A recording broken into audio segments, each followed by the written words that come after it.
عرفان رمضان میں خوش آمدید. بہت ہی خوبصورت سی محفل سجی ہوئی ہے اور اس بار اس بزم میں نعت خوانی ہوئی ہے. عرفان نعت حاصل کرنے کی کوشش کی ہے ہم نے. ہمارے ساتھ مرزا اشتیاق بیگ صاحب تشریف فرما. میں آپ سے پوچھنا چاہتا ہوں, ویسے لطف آ رہا ہے نعت گوئی کا, نعت خوانی کا, نعت سماعت کا؟ ماشاءاللہ آپ تمام بچے شور آپ لوگوں کے لیے بڑا مشکل ہوگا کہ ان میں سے کسی ایک کو سلیکٹ کرنا, بٹ ماشاءاللہ دے ور آل ویری گڈ جی, اور بڑی محنت کی ہے انہوں نے خاص طور پہ آپ کے شو کے لیے. اور ماشاءاللہ آپ کے علم میں لانا چاہتا ہوں 2 ماہ قبل اس کے آڈیشن شروع ہوئے. ایک بچہ میرپور خاص سے, ایک ٹنڈو اعظم سے, کراچی سے, مختلف شہروں سے آتے رہے. اس ٹیم کو بھی میں چاہتا ہوں خراج تحسین پیش کروں. بڑے بھرپور انداز سے انہوں نے آڈیشنز لیے ہیں. اب سننا چاہتے ہیں کہ رزلٹ کیا ہے. 2 ججز ہمارے پاس ہیں, 3 میں سے آج ایک بچہ جائے گا آگے اور یقینی طور سے 2 دوبارہ آئیں گے پھر کبھی. مشکل مرحلہ نہیں, میرے خیال میں مجھے 30 ایئرس ہو گئے ججمنٹ کرتے ہوئے آل پاکستان بیس پر بھی. تو آئی ڈونٹ نو کہ یہ مشکل ہے, کیونکہ میں یہ سمجھتی ہوں کہ جو ہے کلام تینوں بچوں نے بہترین اساتذہ کا سلیکٹ کیا, جس میں ہم ایک نمبر بھی ادھر ادھر نہیں کر سکتے. صحیح. اب بات رہ جاتی ان کی اپنی ایبلٹی کی, تو ماشاءاللہ تینوں بچوں نے بہت اچھا پڑھا, لیکن جب مقابلہ ہوتا ہے تو ڈیفینیٹلی کسی ایک کو سلیکٹ کرنا ہوتا ہے. صحیح. تو میں یہ سمجھتی ہوں میری اور ہم دونوں کی رائے میں جو بچہ آج سلیکٹ ہوا ہے, نیچے سے بتائیے گا تیسرا نمبر کس کا ہے؟ 3rd پوزیشن پر ہیں ایاز الحسن. ایاز ماشاءاللہ, سبحان اللہ, بہت مبارک ہو آپ کو ایاز. 2nd پوزیشن پر ہیں نایاب ناز. نایاب, بہت نایاب انداز. ہاں, اور 1st پوزیشن پر ہیں محمد نوید نقشبندی. ماشاءاللہ, بہت بہت مبارک ہو آپ کو محمد نوید. ماشاءاللہ انہوں نے بہت خوبصورت کلام کا انتخاب کیا اور بہت خوبصورت انداز میں انہوں نے پڑھا. بھائی ماشاءاللہ. اچھا, جو یہ ہمارے جن کو فرسٹ پرائز آج جو سلیکشن جن کا ہوا ہے, تھوڑا سا مجھے, چونکہ ان تینوں میں ہم نے سلیکٹ کرنا تھا تو سب سے بہتر ہمیں وہی دکھے, تو اب ان میں تھوڑا سا انترا جو ہے, وہ انترے میں جب وہ اوپر کی طرف جاتے تھے تو تھوڑا سی بلاسٹنگ اور تھوڑا سا جو سافٹنس ہونی چاہیے, جس طرح انترے میں مطلب اسپیڈ سے جائے اور پھر اسی طریقے سے واپسی آئے. تو نہیں وہ طرز ایکچولی ان کو نا آسان لفظوں میں اگر ہم سمجھائیں جی بالکل, تو وہ طریقہ یہ ہوتا ہے کہ آپ بالکل نیچے سر سے شروع کریں. بالکل ایسا ہی. آپ فیل کریں کہ آپ روم میں بیٹھیں اور آپ اتنی آہستہ اسٹارٹ لیں کہ برابر والے روم میں آواز نہ جائے, آٹومیٹیکلی آپ کو وہ ٹیکنیک آ جائے گی. بالکل ایسا ہی ہے, بالکل ایسا ہی ہے. جب فلو اس پر شروع کریں گے تو انترا اٹھانے میں آپ کو بہت ایزی ہو جائے گا. سلیکشن بہت اچھا تھا تینوں کا, اور کلام کا سلیکشن تینوں نے جو ہے نا وہ جو سلیکشن کیا بہت اچھا تھا, لیکن بس وہ جو وہاں کیا جود و کرم ہے شاہ بتہا تیرا, یہی آپ نے کلام پڑھا ہے نا, تو اس کا انترا بس تھوڑا سا جتنا سافٹ کر سکتے ہیں آگے آپ کے لیے اور آسانی ہوگی. تو یہ آپ ایک سجیشن ہے میری, اور جو ہے نا وہ پڑھتے پڑھتے یہیں آپ.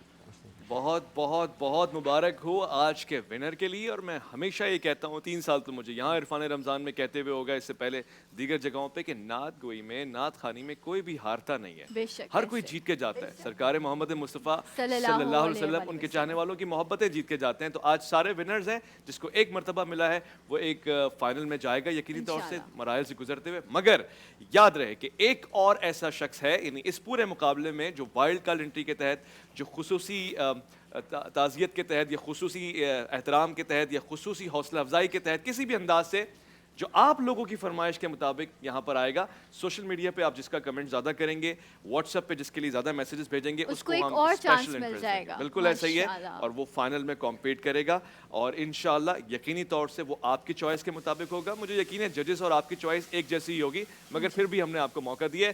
وہاں پہ اسد بھائی نے آگ لگا دی ہے, اسکل دکھا رہے ہیں. شیف اسد جو ہے وہ ماشاءاللہ سے زبردست. اچھا, کیونکہ رمضان کی رونقیں جو ہیں, واہ کیا خوب ہے. پاکستان میں کہتے ہیں کہ رمضان کی رونقیں جو ہیں وہ دیدنی ہوتی ہیں. اور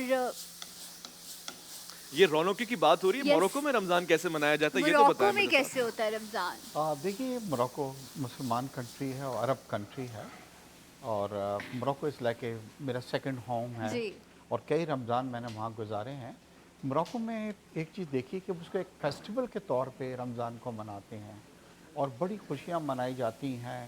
شام میں لوگ سڑکوں پہ نکلتے ہیں فیملی کے ساتھ روزہ کھولنے کے بعد, تو سڑکوں کے اوپر جو ہیں لوگ ڈرم بجا رہے ہیں, گانے گا رہے ہیں, اور بہت زیادہ. اچھا, ان سے یہ پوچھیں کہ آپ یہ کیوں مطلب سڑکوں پہ کھڑے پروگرامس ہو رہے ہیں, لوگ گانے گا رہے ہیں اور بینڈ میوزک بج رہا ہے, تو وہ یہ کہتے ہیں کہ یہ رمضان جو ہے خوشیوں کا مہینہ ہے, जिसमें कुरान नाजिल हुआ। तो माशाल्लाह। हम इसके अंदर इतना ज़्यादा है कि मेरा एक अपना ऑफिस है कि 2 लड़कियों की कुछ आपस में बातचीत नहीं थी, मगर जब रमज़ान आया तो उन्होंने एक दूसरे को गले लगाया कि हम अपनी माशाल्लाह। नाराज़गी को कंटिन्यू नहीं रख सकते। बिल्कुल। हमारे यहाँ थोड़ा सा रमज़ान को हम सख्त तरीके से लेते हैं और आप देखती हैं कि गुस्सा भी लोगों को ज़्यादा जल्द आ जाता है।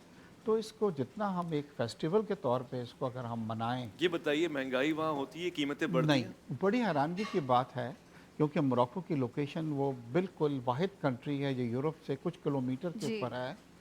तो वहाँ पे रमज़ान में चीज़ें सस्ती हो जाती हैं। माशाल्लाह। और जिस तरह आपने देखा होगा कि यूरोप में भी जब क्रिसमस वगैरह त्यौहार आती हैं तो चीज़ों को सस्ता कर दिया जाता है, तो समहाउ ये चीज़ वहाँ पे भी आई है कि चीज़ें सस्ती हो जाती हैं, ख़ास तौर पे घर की जो खाने पीने की अशिया होती हैं और दूसरी चीज़ें होती हैं। और हमने कभी लोगों को ये कहते हुए नहीं सुना कि ये रमज़ान में महंगाई महंगाई हो का गई कोई है। तसव्वुर नहीं है। राइट। मेरे साहब, आपको याद है पहला रोज़ा जो आपने रखा था, कैसा माहौल था वो दिन? याद है रोज़ा कुशाई का? आप पहला रोज़ा जो रखा था मुझे अच्छी तरह याद है कि बड़े हम भी बड़े खुश थे, मैं और मेरे बड़े भाई हैं, हम लोगों को साथ ही रखवाया गया अच्छा। था। जी हाँ, और बड़ा फैमिली के सब लोग जमा हुए थे और आ, तो वो कभी इंसान हम और नहीं आप लोगों के घर में खाने का भी बड़ा हाँ, शौक रखा ख़ास तौर जाता पे है। वो है तो बड़ा रिश्तेदार सब बुलाए गए और रोज़ा रखा गया और फिर हम हर थोड़ी देर बाद घड़ी देख रहे थे कि किस वक्त। और वालदा वगैरह को ये था कि कहीं गलती से हम कोई जाके पानी वानी नहीं पी लें, तो वो बड़ी वॉचफुल थी उस वक्त के अंदर। तो that was a good thing. But अब जो है रमज़ान जो है वो पहले के मुकाबले में बहुत बदल गया है। मैं कभी नहीं भूलूँगा कि हम शाम में घर के अंदर एक हमें ट्रे बना के दी जाती थी कि मॉस्क के अंदर, मस्जिद के अंदर लेके जाओ, जी, जी। और वो हम बड़े खुशी से उसके ऊपर कपड़ा बेशक। वगैरह डाल ऐसा ही के है। लेके जाया करते थे। अब वो चीज़ें थोड़ी सी कम बिल्कुल। होती जा और रही यहाँ हैं। जब आप बैठे हैं तो आपकी मौजूदगी का फ़ायदा उठाते हुए मैं आप सबसे चाहूँगी कि तवज्जो करें इस बात पर कि रमज़ानों में अल्लाह का बड़ा करम है, कितनी बरकत होती है, हमारे दस्तरखान वसी हो जाते हैं, हम इतना एहतमाम करते हैं, इतने खाने दस्तरखान भरे होते हैं, कितना कुछ हम अपनी प्लेटों में छोड़ देते हैं छोड़ देते जो हैं। खाना ज़ाया हो जाता है। जिस इदारे को माशाल्लाह से जिसकी फ्रेंचाइजी पाकिस्तान में रन कर रहे हैं, मेक अ विश फाउंडेशन, मैं एक अरसे तक उससे मुंसलिक रही और एक ऐसी ख्वाहिश जिसने शायद मेरी ज़िंदगी को देखने के नज़रिए को तब्दील कर दिया। एक बच्चा जो सिविल हॉस्पिटल में था, वो मिट्टी से आया हुआ था और कैंसर का मर्ज़ में मुब्तला था। डॉक्टर के कहने के मुताबिक कुछ अरसे में उसकी ज़िंदगी कहते थे कि मुश्किल है कि वो जी सके। उसकी ख्वाहिश क्या थी कि मुझे कभी बचा हुआ नहीं बल्कि मेरे लिए प्लेट में एक गर्मा गर्म बिरयानी मुझे सर्व की जा सके। आप इमेजिन करें कि इतनी छोटी सी ख्वाहिश, एक बच्चा जो शायद बकौल डॉक्टर के मरने के करीब है और उसकी ख्वाहिश क्या है कि उसको एक बार इज़्ज़त से जो है वो खाना सर्व किया जाए। तो मैसेज रमज़ान का भी ये है कि लोगों को इज़्ज़त दें। दस्तरखान वसी तो हमने कर लिए हैं, दिलों को भी हमें वसी करना है ताकि मोहब्बतें बांटी जा सकें। बहुत अच्छी आपने बात कही है और ये एक ख्वाहिश नहीं है, ये हमारे माशरे में डिस्पैरिटी को भी शो करती है कि एक तरफ है कि हम ज़ाया कर रहे हैं और एक तरफ एक बच्चा दुनिया से रुखसत हो रहा है जो कभी पेट भर के खाना नहीं खाता। कई ऐसी ख्वाहिश आती हैं कि हमें डॉल एंड डॉल हाउस चाहिए। मैं ख़ुद कई ऐसे घरों को जानता हूँ जहाँ पे कमरे भरे हुए होते हैं। इससे दूसरी बात है, रमज़ान के महीने में एक अच्छी चीज़ है कि ज़कात बहुत दी जाती है और लोगों की मदद भी की जाती है सना। मगर मेरे ख़्याल से पिछले कुछ सालों से एक नया ट्रेंड शुरू हो गया है जहाँ पे किसी को कुछ देते वक्त उसको दिखावट भी उसके अंदर फिर जी, शो की रियाकारी जाती बहुत ज़्यादा है। आ चुकी है। अभी कुछ ही दिनों पहले मुझे किसी ने व्हाट्सएप पे एक फ़ोटो भेजा कि गरीब औरत को 4-5 आदमी और सेल्फी बना रहे हैं और उसकी कुछ मदद कर रहे अल्लाह हैं। अकबर। बेग और- साहब, मैं आपसे बल्कि इस प्लेटफॉर्म से रिक्वेस्ट करूँगी जी हाँ। कि हमारी बिजनेस कम्युनिटी के जो लोग गरीब लोगों को प्रोवाइड करते हैं राशन, जिससे करना होता है वो 12 महीने करता है, वो Correct, yeah. इंतज़ार नहीं करता कि वो ठीक रमज़ान में ही करे।